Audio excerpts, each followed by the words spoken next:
Boa tarde a todos que acompanham a live EAD e o futuro da educação pública com o professor Gaudêncio Frigoto. Meu nome é Guilherme Bernardi, eu sou jornalista do Sindipro-Aduel e também está presente aqui o professor Ronaldo Gaspar, professor do Departamento de Ciências Sociais da Universidade Estadual de Londrina, a UEL, e também presidente do Sindipro-Aduel.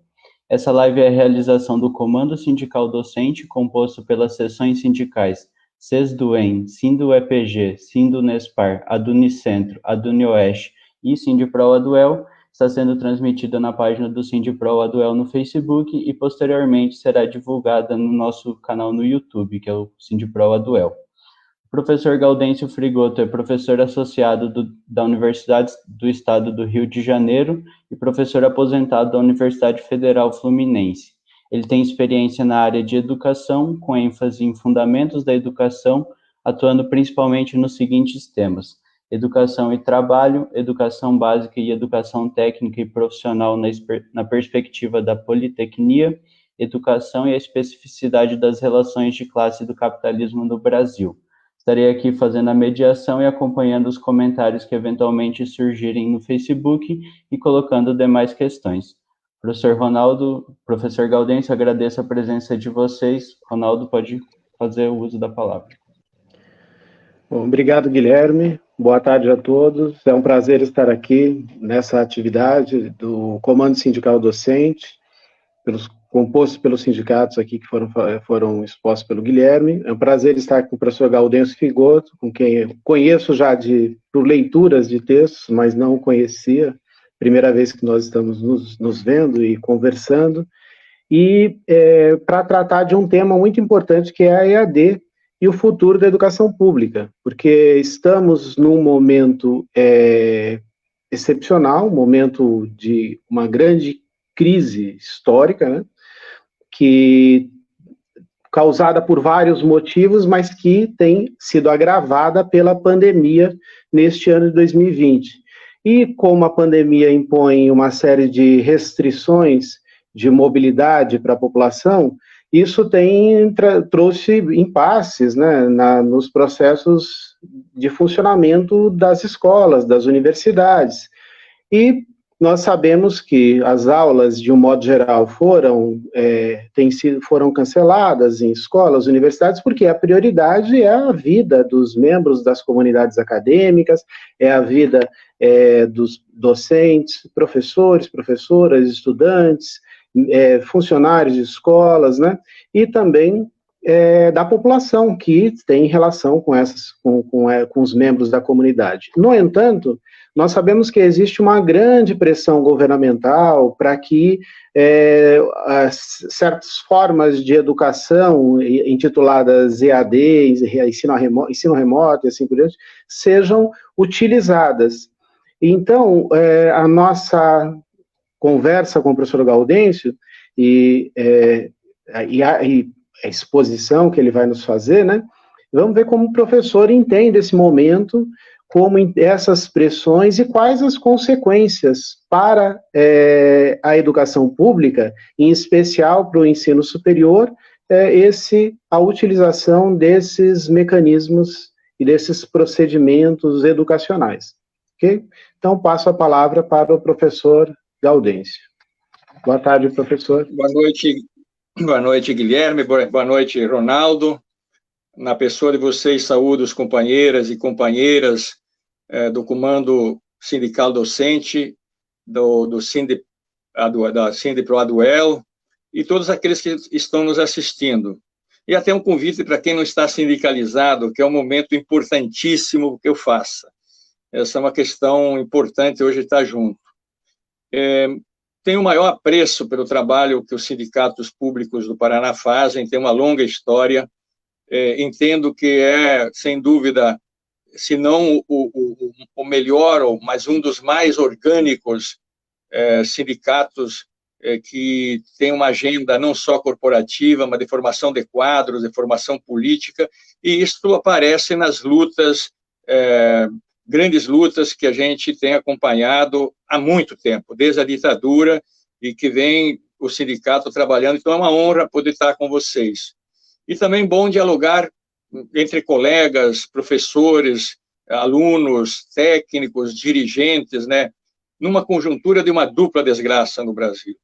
40 mil mortes, só em São Paulo hoje 340 mortes, e a desgraça de um governo de extrema-direita insensível à vida, que desgraça o país e a educação. A cada dia vem uma pressão em cima das universidades públicas, dos institutos e das escolas públicas. Ontem, a MP, que retira total autonomia, até de poder fazer os processos de escolha interna. Portanto, estamos no mesmo esquema, e mais talvez violento que a ditadura de 64. Então, conversar, dialogar, nós até podemos não concordar no diálogo é importante, desde que a gente tenha dentro do campo da gente a defesa de valores, da democracia, do direito da escola pública de qualidade, da universidade e do professor com autonomia, etc. Então, eu me propus aqui, falava inicialmente aí com o Ronaldo e com o Guilherme, tratar de 4 pequenos pontos, vou tentar fazer em 30, 40 minutos, né? Primeiro, limpar um pouco essa área da relação entre tecnologia, EAD e controle remoto, democratiza ou exclui os pobres. Então, depois, uma breve sinalização, como essa pressão, como dizia o Ronaldo, na pandemia, é uma pressão brutal, mas ela tem por trás, como sinalizava o Ronaldo, uma intencionalidade que o Banco Mundial já fez um relatório dizendo, ó, depois da pandemia, todo mundo se treinou no trabalho remoto, trabalho em casa, e é possível diminuir custos, etc, etc. Então, nós vamos abordar isso também. E aí entrar mais no tema, qual é o futuro da educação nesse contexto, com essa pressão da EAD, e o que fazer, ou como resistir, o que nós defendemos, e afinar essa pauta da nossa defesa, e a organização para fazer isto, pensar na pandemia, mas pós-pandemia. Então, primeiro, é preciso, como diz o nosso colega Luiz Freire, é preciso nós, do campo crítico, do campo da esquerda, que nós não somos contra a tecnologia. A tecnologia, a democratização da tecnologia é fundamental. Aliás, esse é um dos grandes problemas, que o capital se apropriou da ciência e da tecnologia privadamente. Nós defendemos a tecnologia como um bem comum, a ciência como um bem comum, porque a tecnologia é importante em todos os espaços. Como diz o Bottomore, no dicionário de economia marxista, tecnologia como valor de uso é extensão de membros e sentidos humanos, e, portanto, ela é importante. Agora, portanto, ela não se confunde com a EAD. Nós podemos usar a tecnologia como nós usamos, em casa, para N coisas, acessos, nossos filhos têm acesso, os nossos netos têm acesso, mas somos uma minoria, temos que dizer isso, e eu vou tentar demonstrar isso. E também, educação por meio remoto é diferente de EAD. Então, são níveis, e que, na verdade, no Brasil, essa pressão é muito mais uma instrução por meio remoto. Então, não negar a tecnologia é algo importante, e dizer que a EAD não é novidade. Existem várias experiências nacionais, internacionais, mesmo de sistemas públicos. A Universidade, por exemplo, Estadual de Santa Catarina tem um belo programa de EAD. Aqui um consórcio de universidades públicas, que a UERJ, a UFRJ, a Unirio, tem também. Mas como esse consórcio encara isso? Exatamente lá naquele canto ainda que não se chegou, você monta uma plataforma com professores treinados, ou melhor, qualificados, lá compostos, com uma tecnologia, e é semipresencial, mas isso também não é a mesma coisa que educação presencial. A gente sabe disso, entende? Então, agora, o que é drama é que a tendência é que exatamente a formação dos professores esteja sendo feita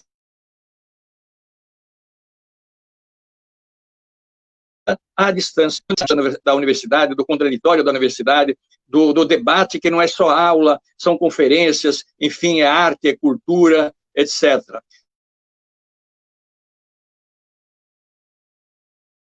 Então, é possível até utilizar para fins do direito à educação, mas a alternativa, se existisse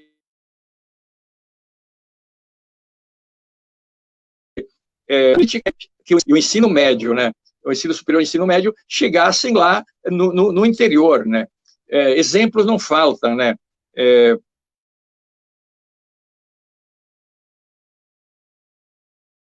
No Paraná, vocês têm, em cidades muito pequenas, tem lá universidades plenas, com graduação, pós-graduação, professores titulados, etc.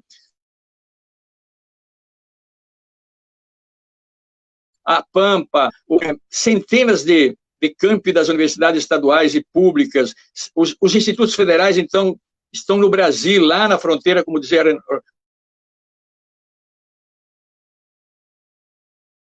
Ronaldo, no nosso dia, tempo em Cametá, que é 5 horas de Belém, barco, carro, e lá uma graduação, pós-graduação com todas as áreas, enfim.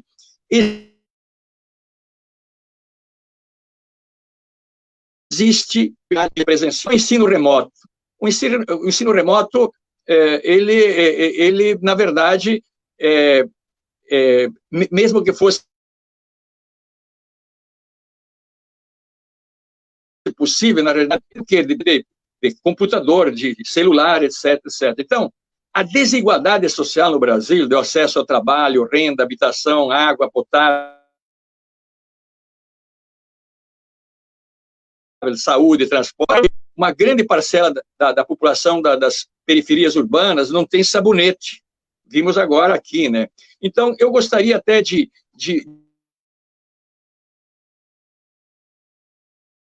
mostrar aqui, a gente pensar agora de que, pós-pandemia ou na pandemia, nós vamos democratizar o ensino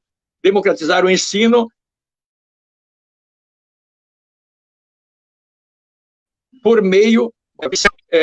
nós temos, por exemplo, um dado que mostra que são 38 milhões que o Estado brasileiro notou agora, ontem. Eu estava ouvindo infeliz do Guedes dizendo assim: nós descobrimos 38 milhões de invisíveis. Vou examinar semana que vem uma dissertação que tem centenas de presos que não têm identidade, não os existentes, mas os prende. Então, só isso são 38 milhões. Mas, se a gente for aos dados aqui do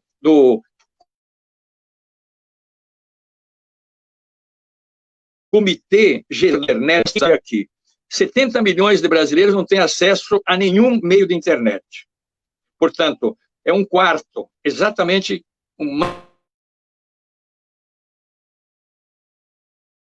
mais que um quarto da população. 33% das residências não têm acesso à internet. 56% acessam por celular, mas 51% por pré-pago. E realidade, 2G, por exemplo.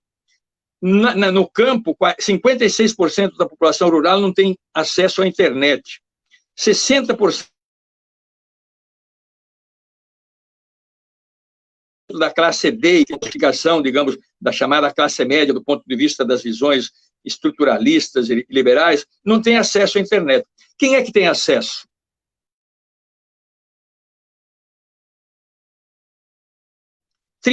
Isso que facultaria algo similar ao que nós estamos fazendo aqui.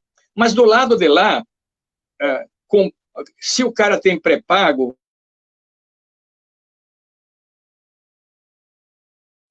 há uma exclusão digital. Só isso é para dizer a defesa de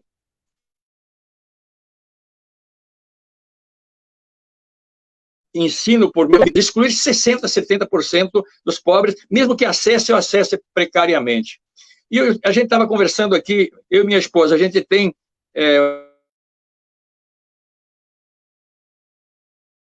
uma filha com computadores, ou de 2 celulares, mas tem famílias que têm 5 filhos na escola. Aqui no Rio tinha uma senhora que tinha 11 filhos. Como é que vai fazer isso? A pandemia, a EAD e o remoto na pandemia, né? Qual era a grande preocupação agora de toda a população, nós, das universidades, está se fazendo muito caro, pensar na vida, a situação de tensão das famílias, a saúde e equilíbrio psicológico da família. Portanto, não pressionar, não querer esse produtivismo, diferentes mecanismos. A gente poderia, se tivesse um governo democrático, diz, bom, nós vamos dizer agora que o governo federal vai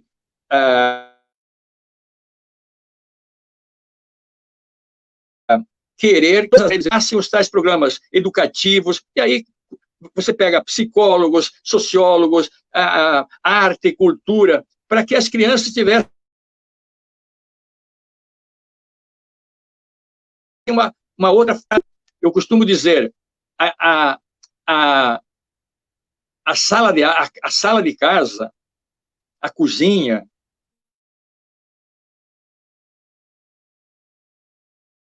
o quarto, são professores. Mesmo que sejam professores, em casa tem a função privada de ser pai e mãe.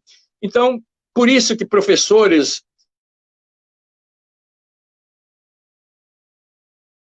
e, sobretudo, nesta circunstância, e vou dizer por que depois, mas nessa circunstância, sobretudo.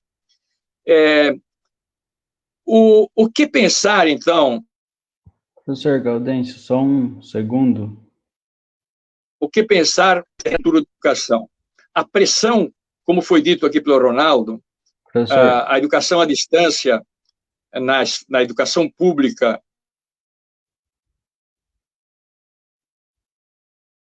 superior, tem por trás 2 intencionalidades escamoteadas. Diminuir custos públicos,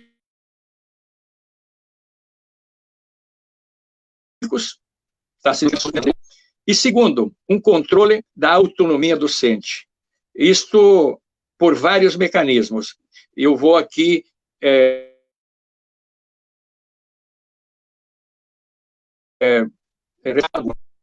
a educação à distância, já o Banco Mundial sinalizava isso em 2000. Eu me recordo que eu representava o Brasil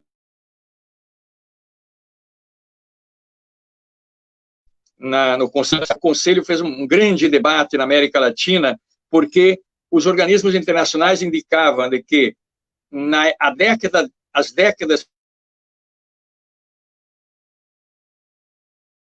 que viriam desse século, e especialmente educação à distância. Então, esse negócio já está sendo montado e está sendo desenvolvido. Ganha com isso. São os institutos privados, por exemplo, aqui, Todos pela Educação no Brasil, tem 14 grandes empresários e 18 institutos que vendem pacote com isso. São os grandes, o Amazon, a Microsoft, o Facebook, a Apple, a Google, etc. Esses vão ganhar muito dinheiro. Por quê? De não poder fazer esta fala, porque no meu laptop a câmera não está funcionando. Mas também aqui onde eu moro, no Rio, nem sempre a internet funciona muito bem, embora uma carga de internet no limite. Então, imaginem naquelas residências que não tem nem quarto para dormir, entende? Mas eles vão pressionar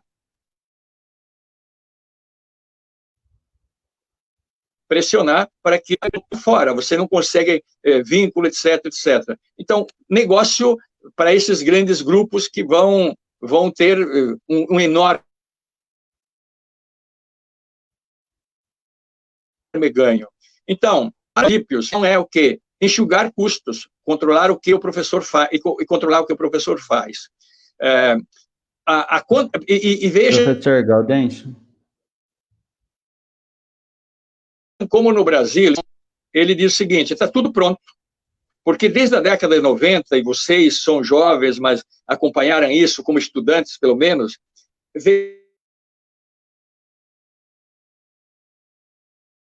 qual era a tese da Guilmar, da Maria Helena de Castro, né? Que as universidades públicas, sobretudo, tinha sociologia demais, história demais, filosofia demais, e que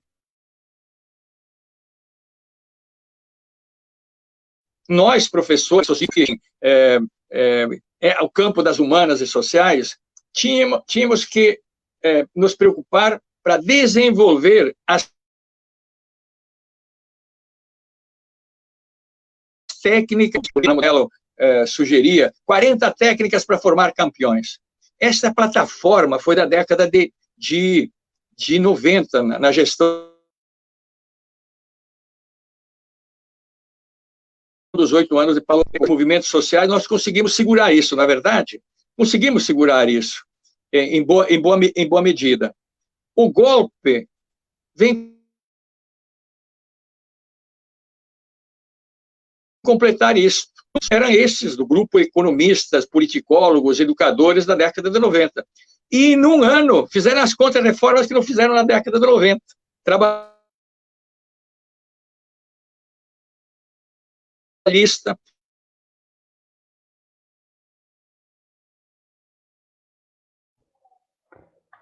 O professor Gaudêncio caiu a conexão dele, estava cortando um pouco. Professor Ronaldo, se você quiser continuar, comenta. Gente, estou vendo aqui os comentários, o áudio realmente está travando, está cortando bastante. A gente tentou consertar isso, fizemos testes aqui anteriormente, mas infelizmente estava com problema. Vamos ver, ele acabou de se reconectar, eu vou tentar falar com ele. Professor, boa tarde. Alô? Voltou? Alô? Professor, está cortando bastante a sua fala. Talvez, se você tentasse desligar a câmera e deixar somente o áudio durante a fala, para a gente ver se o pessoal está achando que está atrapalhando acompanhar o raciocínio pelo corte. Tá ok? Vai falando. Pode falando qualquer coisa, eu interrompo novamente, mas acho que se você pudesse dar uma recapitulada curta na questão da dificuldade de acesso, do número de pessoas que não têm acesso, e que isso é um problema para além das questões, digamos, pedagógicas, né?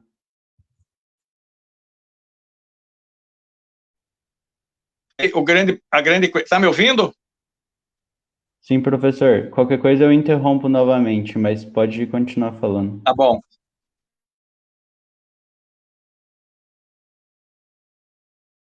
Então, eu estava toda o controle primeiro o enxugamento do investimento público,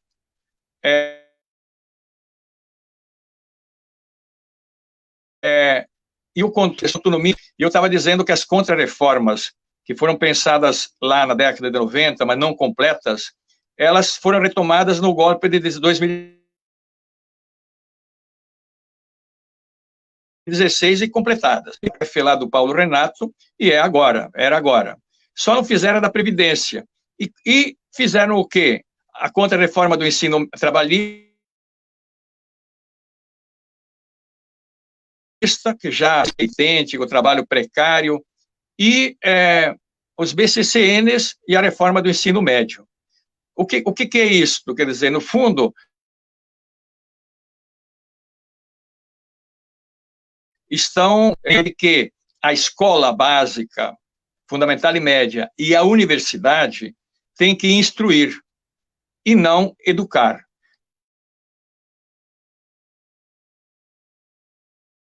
Por isso, formas, né, dos institutos privados, com suas apostilas, com seus métodos, vão ser vendidos na famosa parceria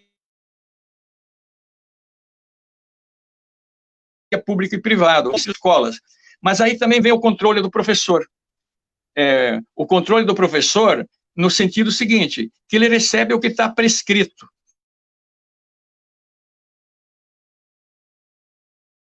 eu estava lembrando, professor de geografia, ele comentou que as passeatas eram ruins nesse momento, porque da pandemia.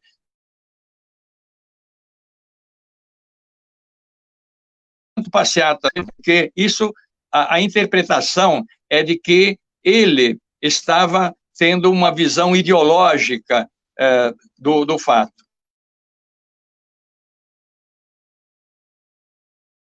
Então, está todo montado para tirar a autonomia do professor, seja por controle remoto, ou seja em sala de aula, porque vai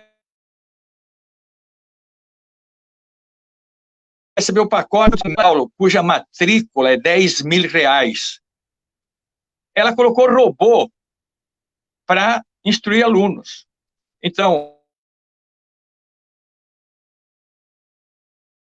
o que vai acontecer na internet, etc., etc., em vez de fazer concurso de professor, você tem um tutor lá, um monitor, um cara que é como fosse os centros lá, os alunos se reúnem e tem lá um cara treinado para decodificar a apostila do Instituto Ayrton Senna, do EQI, etc., etc. Lógico, sobre o docente e sobre os sindicatos também, nesse sentido. E por que, então, para a gente poder dialogar, até porque me parece que, veja, eu tenho aqui 2 computadores, nós temos um celular, eu e minha esposa, e isso é um bom exemplo da dificuldade. Então,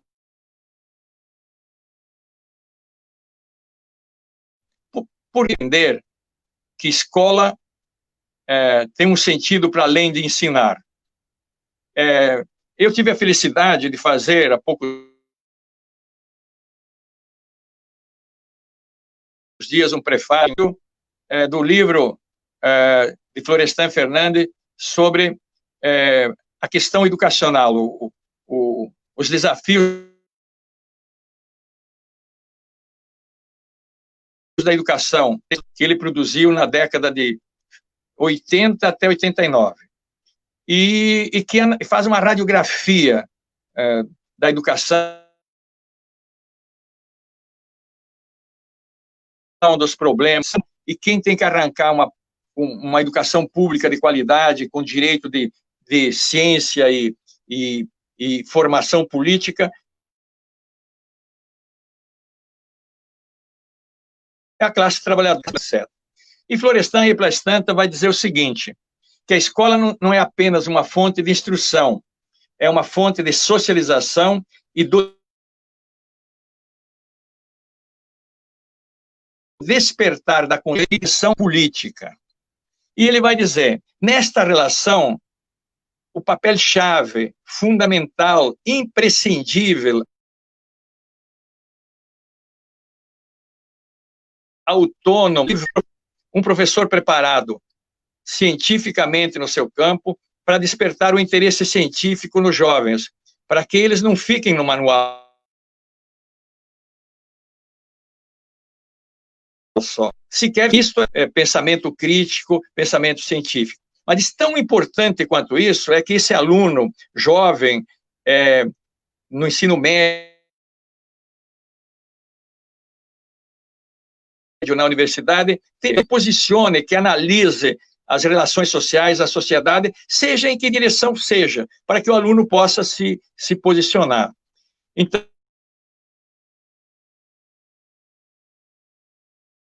esse tanto da resistência necessária a voltar pós-pandemia, termos no ensino básico, no ensino médio, que é possível formar cidadãos cientificamente, mesmo que tivéssemos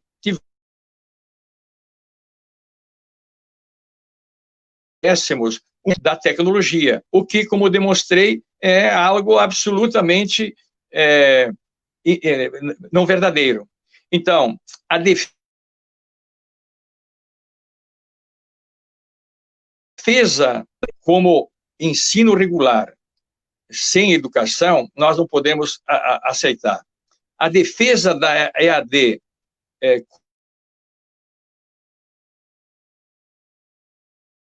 como democratização os mais pobres. Agora, no Enem, fica absolutamente evidente isso. E veja o que, portanto, isso é meritocracia. Esse ministro infeliz não disse que o Enem não é para fazer política social, né?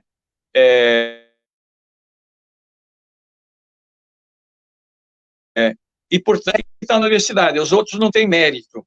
Então, soma-se, sobretudo, o superindividualismo nas pessoas e uma profunda exclusão dos mais pobres. O que fazer? Eu acho que é aquilo que sempre fizemos.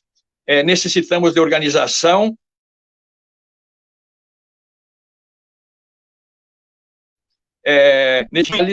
e aquilo que os sindicatos aí do Paraná sempre fizeram, a luta, e chamar atenção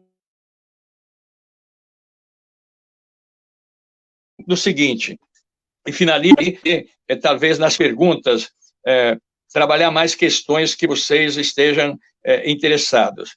Então, o futuro da educação pública dependerá da nossa organização na sociedade. Primeiro, para voltar, estamos no Estado de Direito real. E, portanto,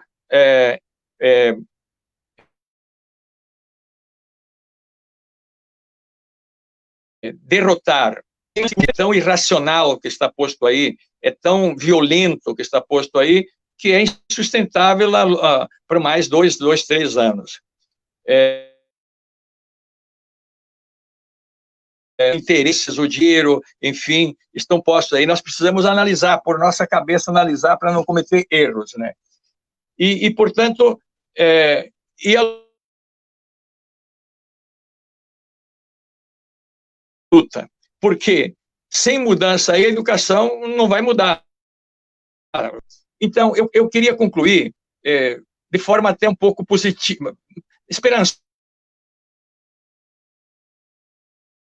Intelectual americano, muitos vocês conhecem, de esquerda, tem vários trabalhos. Ele chama a atenção o seguinte, que o pós-pandemia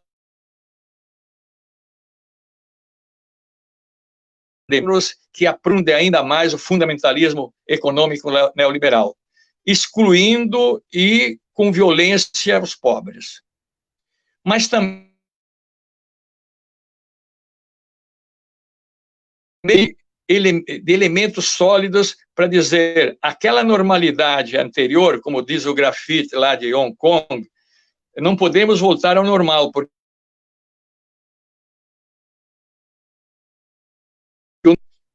isto vai depender muito da juventude e dos movimentos sociais. E veja o que está acontecendo nos Estados Unidos com o asfixiamento do George Floyd. É uma abolição e é juventude. Eu não vi ninguém da minha idade lá na rua. Milhares e milhares e milhares, com símbolos muito importantes, com a política.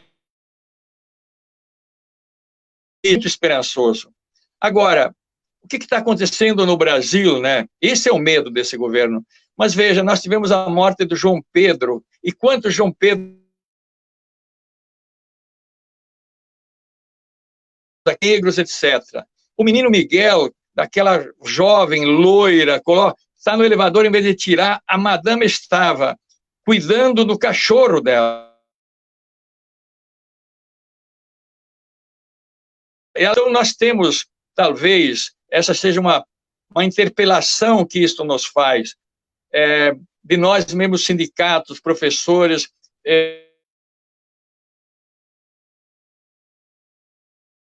sobre essa visão da Casa Grande, que até dentro das nossas universidades nós encontramos colegas com essa visão, etc.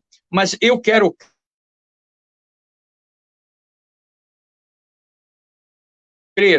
e já há sinalizações nas ruas de que saindo da democracia na mão. E, portanto, a pauta é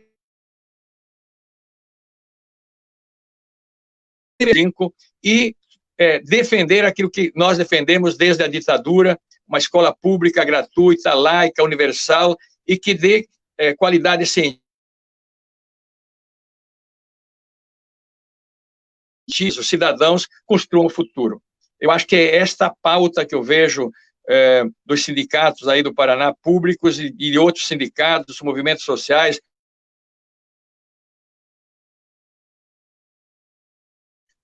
perderão. Ok? Professor Gaudêncio, obrigado pela presença. Se o Ronaldo quiser religar a câmera dele, eu queria... professor Gaudêncio, acho que caiu. O professor saiu. Caiu. Sim, assim que... Infelizmente, o áudio estava cortando bastante, a conexão não estava muito boa. Ronaldo, se você pudesse fazer uma... Só um segundo. Professor Gaudêncio, está me ouvindo? Estou perfeito. Deu para ouvir ou não? Cortou bastante, deu para seguir a linha geral do argumento, mas algumas coisas ficaram prejudicadas, infelizmente. Eu queria perguntar se você não poderia testar pelo computador, sem a câmera, ver se fica melhor do que a transmissão pelo celular. Hã? Enquanto isso, a gente e o pessoal aqui espera um pouquinho, se quiser desconectar e depois voltar, a gente reinsere você e, se for o caso, tenta recapitular algumas coisas e abrir para o pessoal fazer perguntas, que a maioria foram mais comentários gerais sobre a qualidade, infelizmente, do áudio. Enquanto o professor se reconecta, é um limite...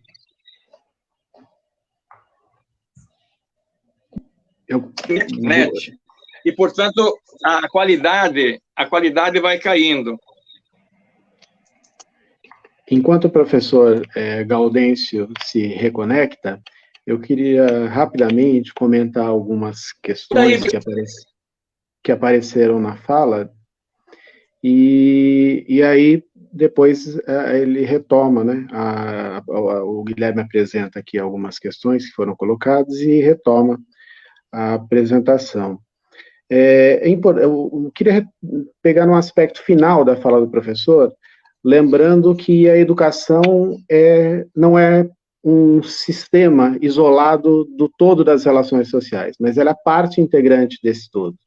E, no caso em particular, né, da educação brasileira, ela é parte de um país marcado por grandes contradições e por um aspecto que é muito nefasto na nossa formação social, que é uma parcela muito grande da população em condições de pobreza material muito acentuada e de acesso precário a uma educação escolar, formal, e que, portanto, isso tem implicações inequívocas sobre certas características, né, do tipo de participação política, do modo como essa população também está relacionada ao processo de escolarização.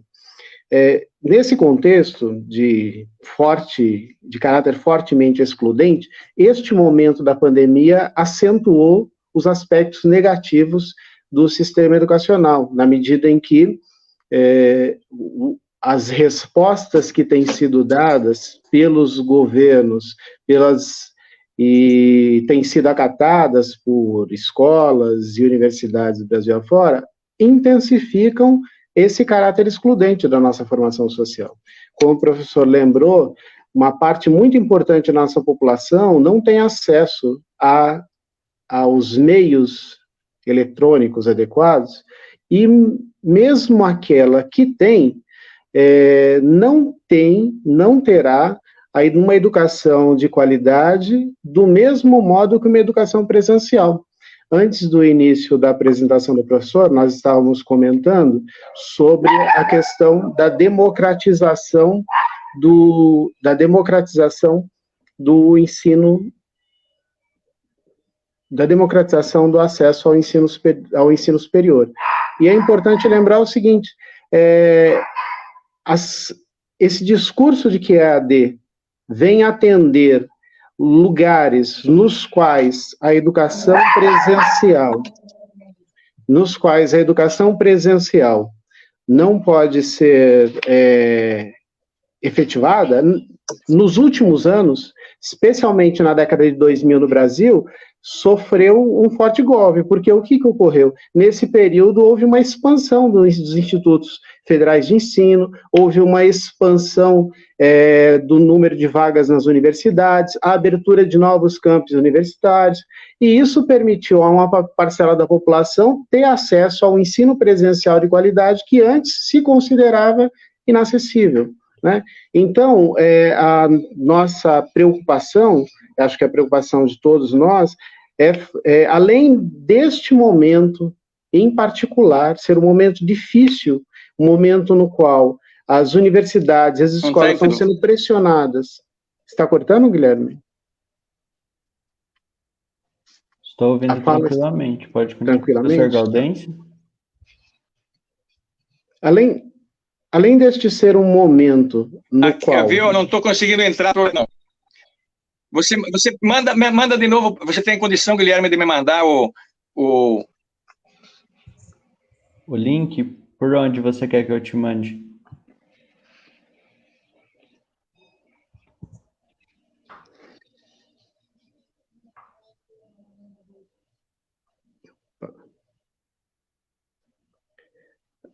Infelizmente, a gente está com um problema na transmissão e está congelando a imagem do professor Gaudêncio, né? Ele está se reconectando, Guilherme. Podemos esperar um pouquinho, ver se melhora, senão você continua o raciocínio que estava fazendo. Infelizmente, né?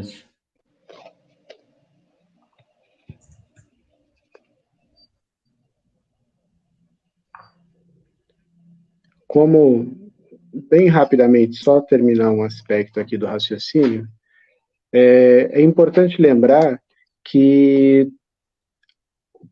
a utilização desses mecanismos das escolas está intimamente ligado a um processo também tendencial de privatização do ensino. Nós sabemos que a privatização, a mercantilização do ensino, seja ele básico ou superior, não ocorre necessariamente por meio da venda de universidades públicas a privados, mas ocorre internamente, por meio da terceirização, a venda de serviços nas universidades, ocorre por meio da venda cada vez mais de certos tipos de pacotes de serviços que as universidades privadas e algumas públicas já acabam comprando, né? Ou seja, por meio de apostilamento de cursos, que não é difícil que ocorra também cada vez mais no ensino superior, com a precarização das condições de trabalho. Ou seja, uma característica da EAD é que ela vem ao encontro da necessidade do capital, que também está presente, de certo modo, nas universidades privadas, nas universidades públicas, num certo tipo de relação, para suprimir a autonomia docente. E esse processo de supressão da autonomia docente, que está muito acentuado nas universidades privadas, por meio da EAD, pode ser introduzido com força e se generalizar nas universidades privadas. Então, a nossa preocupação não é só com o momento presente da pandemia, mas é também com os desdobramentos destas práticas de ensino que são lesivas à qualidade, lesivas às condições de trabalho para o futuro, e não um futuro distante, mas o futuro imediato dos trabalhadores. A preocupação dos sindicatos, em última instância, diz respeito às condições de trabalho, ao emprego dos docentes, ao emprego dos funcionários das universidades e das escolas, que nós sabemos que, por meio desses instrumentos, isso pode ser fortemente atacado no próximo período, sobretudo com o acirramento da crise econômica, porque nós vivemos um contexto em que já estávamos numa crise, a pandemia intensifica a crise e vai, né, a partir do momento em que arrefecer a crise da pandemia e, portanto, começar a retornar às atividades da normalidade, essa normalidade, como bem disse o professor, já não é aquela anterior e, portanto, será um momento de crise econômica muito intensa e, em particular no Brasil, com um governo, como nós sabemos, com um caráter autocrático, alguns afirmam de tendências fascistas, e que, portanto, é completamente insensível às demandas populares. E a tendência é que as práticas mais lesivas aos trabalhadores em geral e aos professores, aos funcionários das escolas e aos estudantes sejam implementadas no próximo período. Eu não acompanhei o chat, Guilherme, vê se tem alguma pergunta para a gente remeter ao professor Gaudêncio, se ele quiser continuar a sua exposição, falar um pouquinho, talvez, sobre... Sim. Não sei se você conseguiu enviar o link para ele havia pedido. Ele pediu para mim? Ele pediu aqui na live, mas eu não consegui enviar para ele.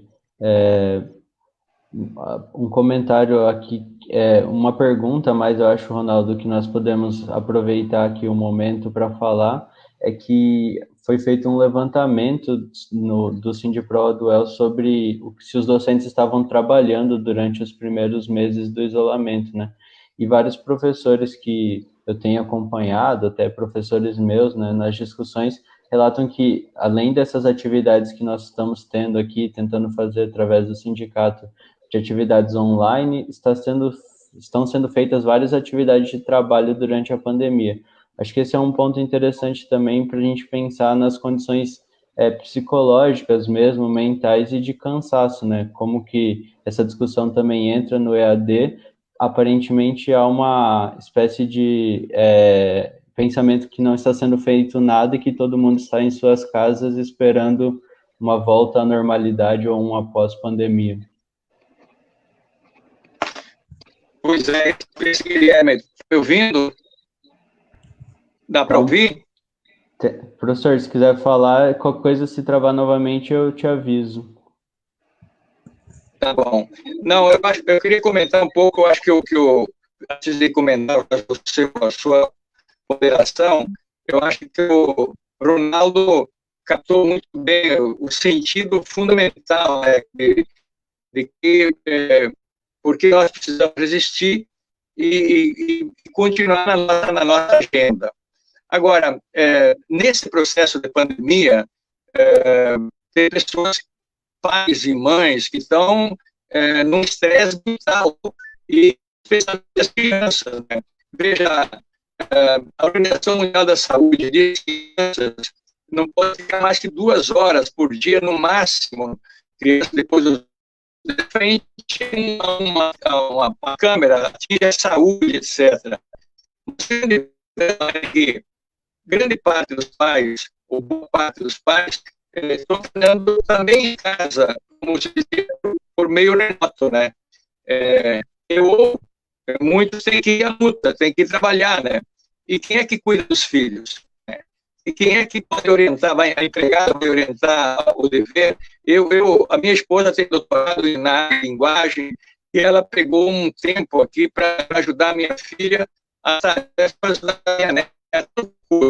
As pessoas distintas, há uma pressão enorme sobre a família, a pressão é grande, o medo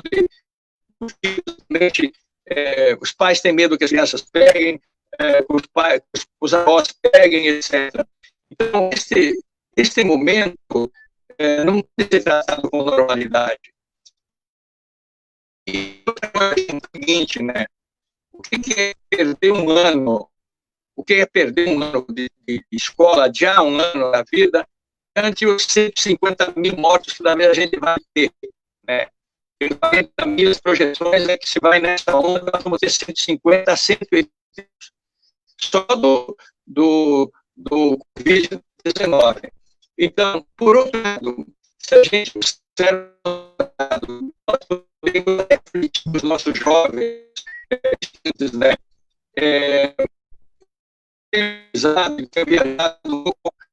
como a própria classe média na Suécia, eu estive lá, na Dinamarca, na Itália, na Inglaterra, com 18 anos, 19, entrarem na universidade. Acaba o ensino médio, faça uma experiência de trabalho, trabalho braçal, ganha um dinheirinho e vai fazer uma experiência em outro país, aprenda uma outra língua. Essa é a né? Aqui nós parece que temos a necessidade de jogar todo mundo com 17, 18 anos na universidade. Essa mentalidade também, eu acredito que a gente deveria dialogar. E o que acontece? A grande maioria não sabe, escolhe um curso, quando pode escolher, né? Ou entra num curso, mas cancela porque não é aquilo que queria. Então, no primeiro ano de universidade, é uma grande desistência dos cursos, enfim. Mas voltando ao que você diz, Guilherme, a pressão sobre os pais e sobre as crianças e jovens é muito grande. E se a gente lembra da nossa infância, da nossa juventude, a questão da morte é uma questão que preocupa o jovem. É uma idade... E até eu vi aí, pediatra, e estava discutindo com psicólogos, com linguistas, né? Uma das ideias é, de preferência, crianças aos 10 anos, que não veja sequer as notícias, não tem como ver as notícias, né? Então, eu acho que é um momento em que os conselhos federais, o Conselho Federal, os conselhos estaduais, deveriam ter uma outra visão.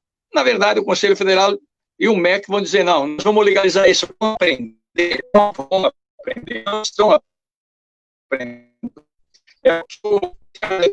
Nós vamos ter uma geração política e se deu um ano porque a criança não consegue se concentrar.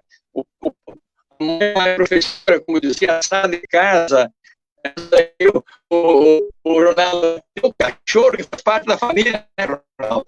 O cachorro faz parte da família, o gato, e no ambiente de trabalho. E veja vocês, tem um outro detalhe. Por exemplo, tem um engenheiro que é advogado da Vale. A Vale disse, depois da pandemia você pode trabalhar em casa. Nós temos que discutir uma nova relação trabalhista.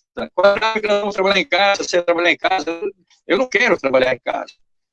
A minha casa é um espaço privado, eu convido os amigos, convivo com a minha família, não é um escritório, mas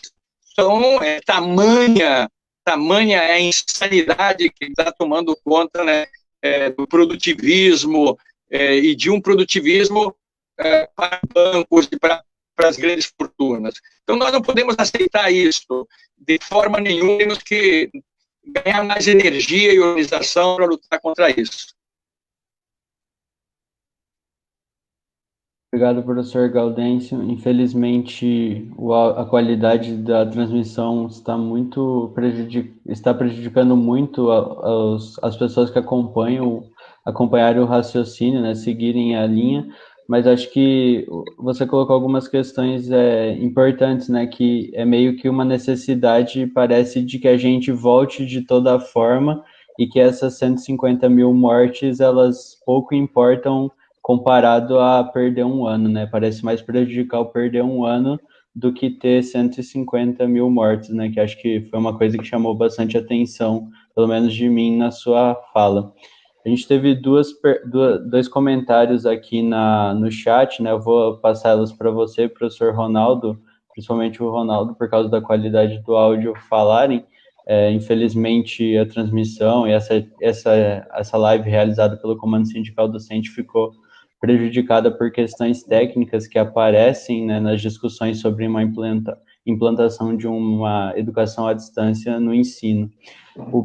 O Núbio Delane Ferreira Mafra comentou sobre o EAD e disse que não é uma discussão nova, que ele disse, a pergunta dele é se não deveríamos, como campo progressista, estar fazendo essa discussão por dentro do EAD, com todas as críticas a ele, e não por fora dela, pensando como fazer um EAD melhor, talvez.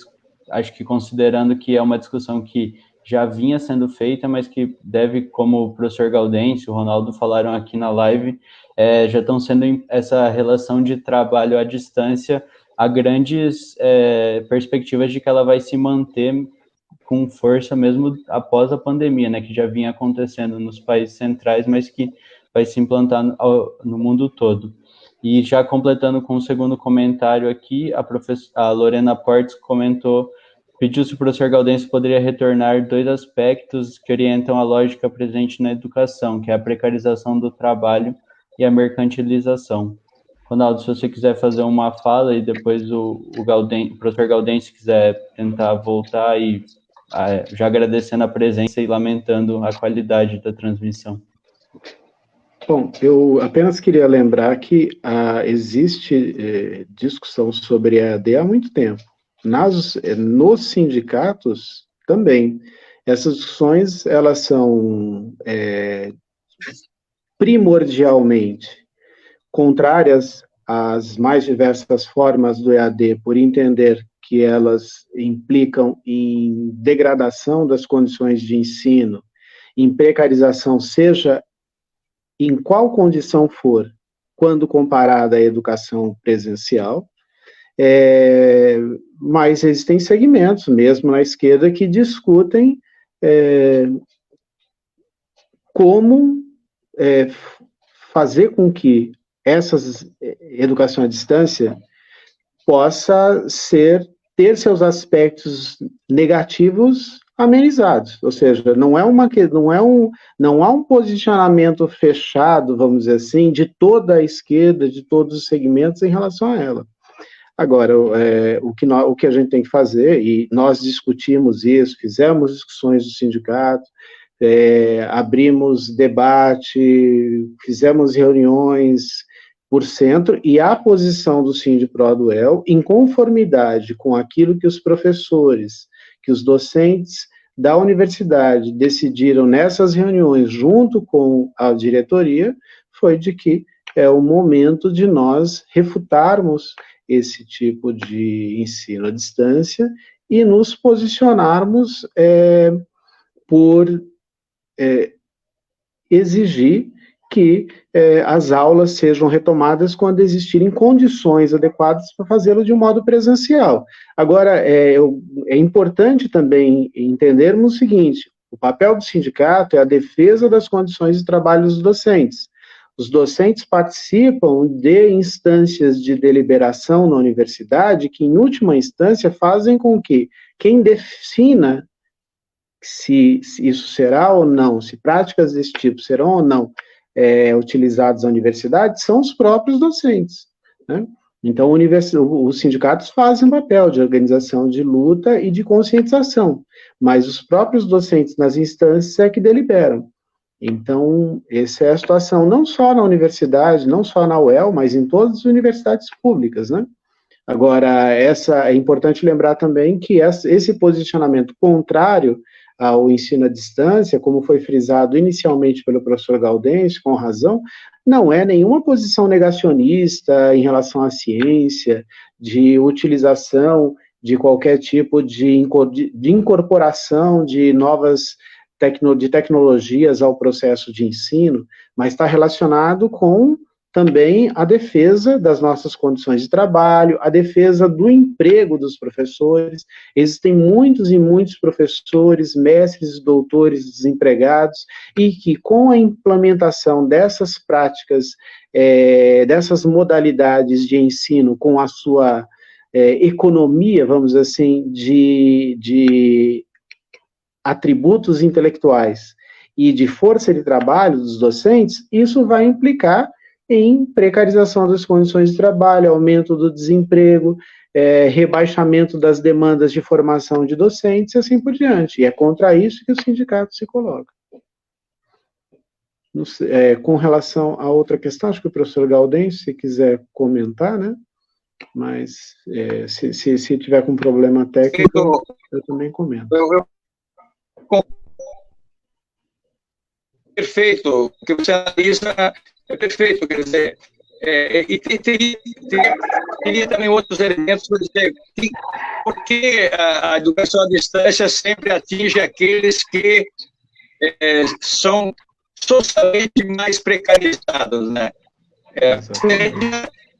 Tem seus filhos de escolas privadas, tem que ter atividades, tudo pago, mas ali tem uma outra questão que nós lutamos. Temos que acabar essa ideia de que a parceria público-privada, agora, nacional, 2 milhões, 3 milhões para currículos. Tudo bem, é uma coisa legal fazer isso, mas a empresa devia pagar isso,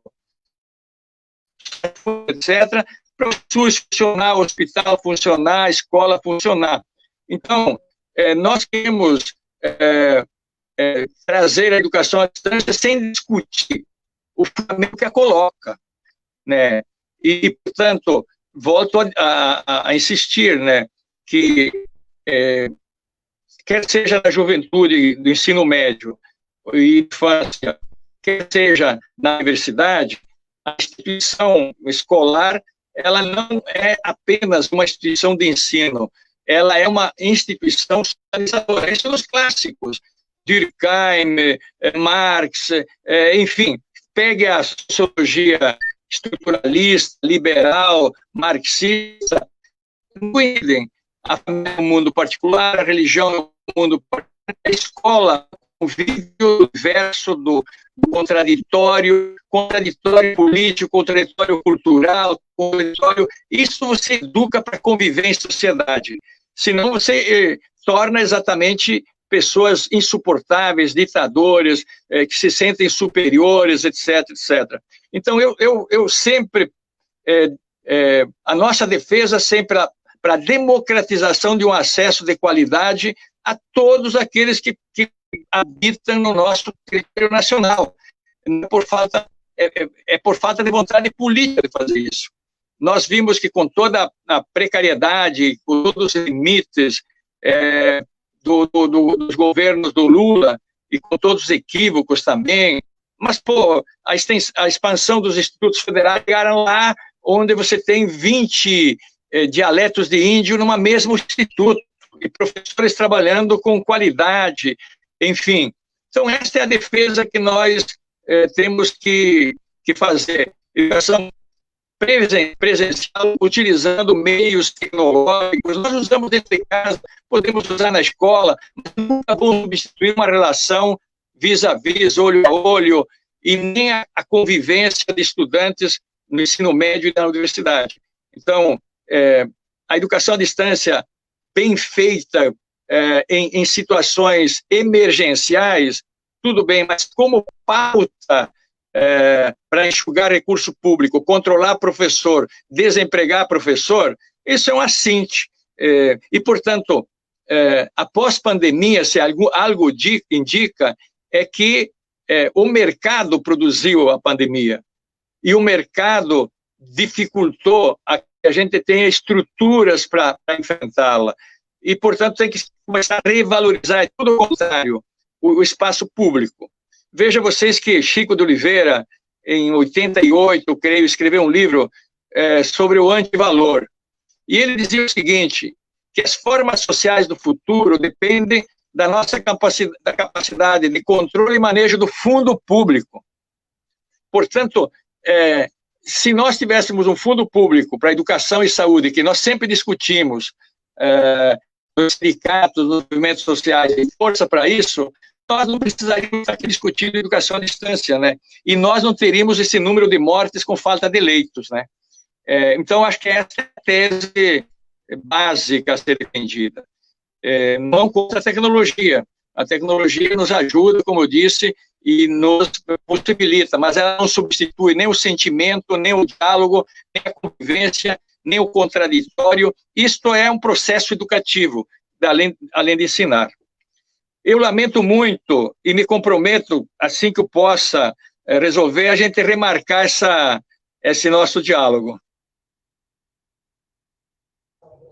Professor, foi inclusive alguns comentários apareceram aqui sugerindo algo nesse sentido, acho que seria interessante, né? Infelizmente a gente teve menos problemas na outra live que nós do Sindiprodel realizamos sobre educação à distância com a Evelyn Farage do Andes e o Márcio Ribeiro da PP aqui de Londrina, mas queria agradecer a presença, a disponibilidade e claro, né, lamentamos a qualidade do áudio, mas quem sabe uma nova atividade possa ser remarcada, né? Não sei se o Ronaldo quer falar mais alguma coisa, Obrigado. você também.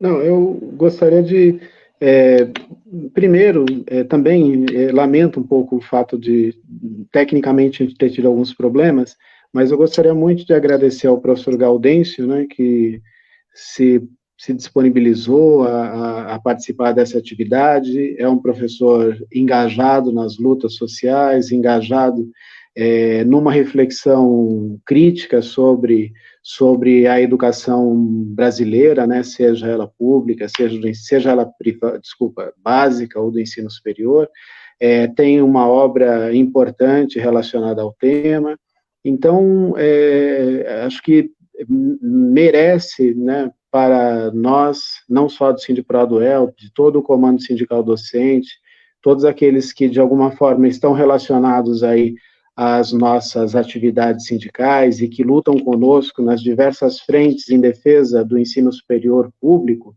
que o professor possa, em algum momento, retornar, participar de uma outra atividade, seja sobre o tema, seja mesmo passando esse momento, vamos dizer, talvez, da pandemia, das discussões sobre EAD, de outros tantos temas, né? Porque a educação pública vem sendo discutida há muito tempo, tem sido afrontada e atacada cada vez mais com os diversos projetos aí do governo federal, mas também aqui no estado do Paraná e em outros estados, e retomar uma discussão sobre a educação pública, sobre o fortalecimento dessa educação gratuita, universal, laica, o fortalecimento da luta sindical, a necessidade de organização dos trabalhadores nas suas instâncias de base, né, que são os sindicatos, e claro, né, se nós entendemos que a educação é parte de um todo mais abrangente,